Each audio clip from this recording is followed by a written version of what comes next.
मेरा पति शादी के बाद ही देश से बाहर चला गया तो मेरी जेठानी सारा दिन मुझे उल्टी सीधी बातें सुनाती थी और मुझे ताने दिया करती थी। लेकिन मेरे जेठ के आते ही मेरी जेठानी मेरे कमरे में आ जाती और मेरे हाथ पैर दबाकर मेरी सेवा करने लगती। मुझे कुछ समझ नहीं आता।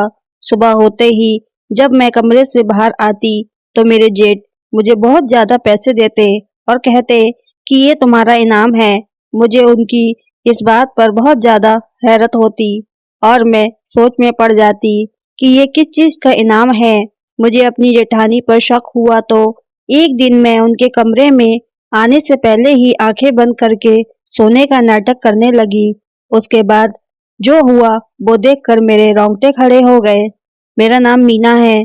मैं एक गरीब घर से हूँ।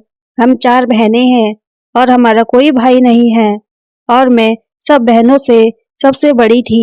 लेकिन मैं देखने में बहुत ज्यादा खूबसूरत थी। मेरे माँ बाप तो बहुत ज्यादा खुश हुए जब घर बैठे ही मेरा रिश्ता एक अमीर घर से आ गया और उन लोगों ने दहेज की डिमांड भी नहीं की थी। बस उन्हें शादी करने की जल्दी थी। मेरे माँ बाप के पास भी कुछ नहीं था, इसलिए उन्होंने मेरी शादी कर दी। मेरी जेठानी बहुत खुशी खुशी मुझे अपने घर लेकर आई। शादी की रात जब मेरे पति मेरे कमरे में आए तो वो बहुत ज्यादा चुप थे। उन्होंने मुझसे कोई बात भी नहीं की थी और ना ही मेरी तरफ ठीक से देखा था। बस इतना कहने लगे कि मैं एक सुलझा हुआ इंसान हूँ, मुझे जबरदस्ती करना नहीं पसंद। मैंने भी उनसे कुछ नहीं कहा। मैंने सोचा कि समय के साथ साथ मैं उनको जान जाऊंगी। मेरी जेठानी और जेठ का बर्ताव मेरे साथ बहुत अच्छा था, लेकिन शादी के कुछ दिनों बाद ही मेरे पति विदेश चले गए। उनके जाने के बाद मुझे पता चला कि मेरी जेठानी एक बहुत खतरनाक औरत है। अब वह सारा दिन मुझसे घर का काम करवाती रहती थी। मैं सारा दिन घर के कामों में लगी रहती और ये मेरी जेठानी मेरे हर काम में नकल निकालती। उनका ये बर्ताव जब मेरे साथ शुरू हुआ जब मेरा पति काम के लिए विदेश चला गया था। मेरे पति के सामने मेरी जेठानी मेरे साथ बहुत अच्छे से रहती थी। मेरी शादी को अभी कुछ ही महीने हुए थे और इन दिनों में ही मैं समझ गई थी कि मेरे ससुराल वाले बहुत संगी और दकियानूसी किस्म के इंसान हैं। मेरी जेठानी ने मेरे पति के जाने के बाद किसी बहाने से नौकरानी को घर से निकाल दिया और कहने लगी कि वो सफाई से काम नहीं करती है। नौकरानी के जाते ही घर की सारी जिम्मेदारी मेरे ऊपर डाल दी। मैं जब भी घर की सफाई करती तो मेरी जेठानी मुझसे कहती कि तुमने ठीक से सफाई नहीं की, दोबारा से सफाई करो। वह दिन भर मुझे काम में लगाए रखती, लेकिन रात को जब मेरे जेठ के आने का समय होता तो वो मुझसे कहती अपने कमरे में जाओ और हाथ मुंह धोकर तैयार हो जाओ। मैं अपने कमरे में चली जाती और तैयार हो जाती और नया जोड़ा पहन लेती। मेरे जेठ के घर आते ही मेरी जेठानी का बर्ताव मेरे साथ बिल्कुल बदल जाता था। वो मुझसे कहती कि मैं तुम्हारे लिए खाना लेकर आती हूँ।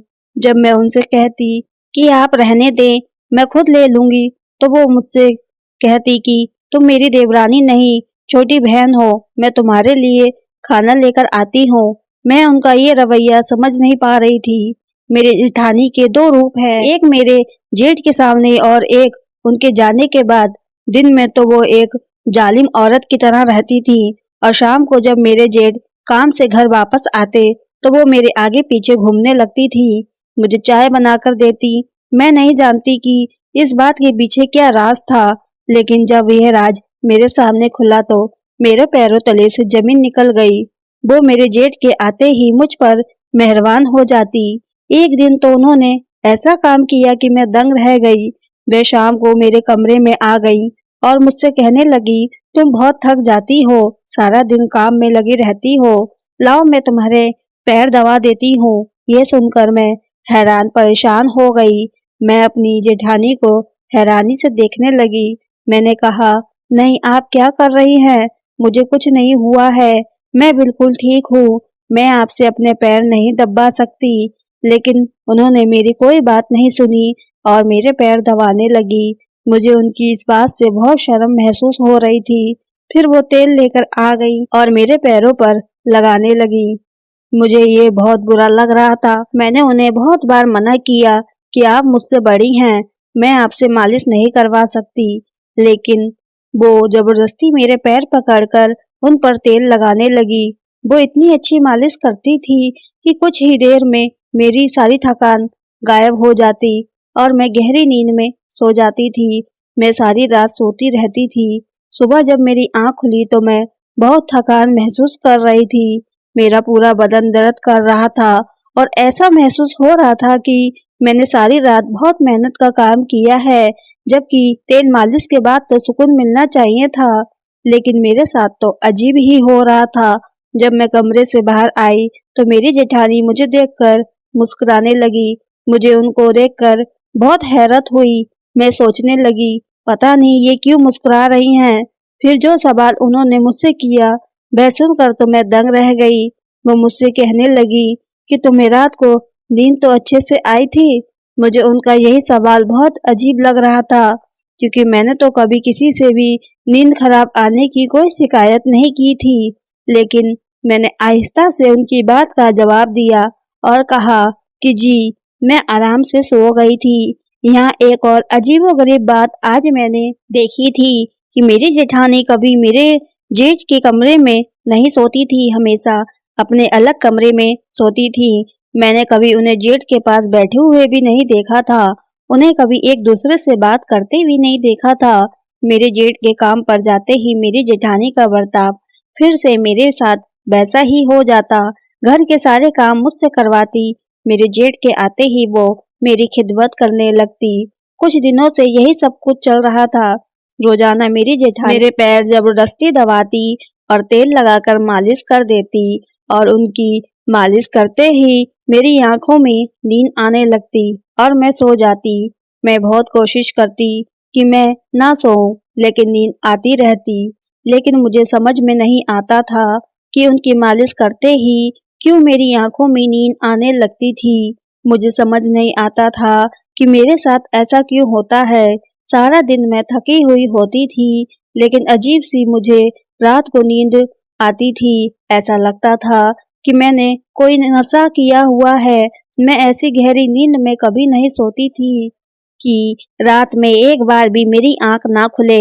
मेरी नींद तो ऐसी थी कि हल्की सी आहट भी हो जाती तो मेरी आंख खुल जाती थी। लेकिन जब से मेरी जेठानी ने मेरे पैर में तेल लगाना शुरू किया था, मुझे ऐसी गहरी नींद आ रही थी कि मुझे होश नहीं रहता कि मैं कहाँ हूँ। यहाँ मेरी ससुराल में मेरे साथ बहुत अजीब हरकतें हो रही थी। एक बार किसी ने बाहर का दरवाजा खटखटाया। मैंने जैसे ही दरवाजा खोला, दरवाजे के बाहर एक बच्चा फ्लावर बुके लेकर खड़ा हुआ था। वो फ्लावर बुके उसने मुझे दिया और कहने लगा कि ये आपके लिए है। मैं उस बच्चे को देखकर मुस्कुराने लगी। मैंने सोचा कि हो सकता है ये कोई मेरी जेठानी का जानने वाला होगा, इसलिए मैंने फ्लावर बुके को उससे ले लिया। वह बच्चा चला गया। उस बुके में एक कार्ड लगा हुआ था जिस पर लिखा था, खूबसूरत लड़की के लिए खूबसूरत सा गिफ्ट, आपका चाहने वाला। यह पढ़कर मुझे झटका लगा। मैंने घबरा कर वह बुके वहीं पर फेंक दिया। पता नहीं ये कौन था जिसने ये घटिया हरकत मेरे साथ की थी। मैं अपने कमरे में चली गई और कमरे का दरवाजा बंद कर लिया। मैं उस आदमी के बारे में सोचने लगी। मेरी अपनी परेशानियां खत्म नहीं हो रही थी। ये नई मुसीबत मेरे गले पड़ गई थी। सुबह जब मैं अपने कमरे से बाहर आई तो मेरे पूरे शरीर में दर्द हो रहा था।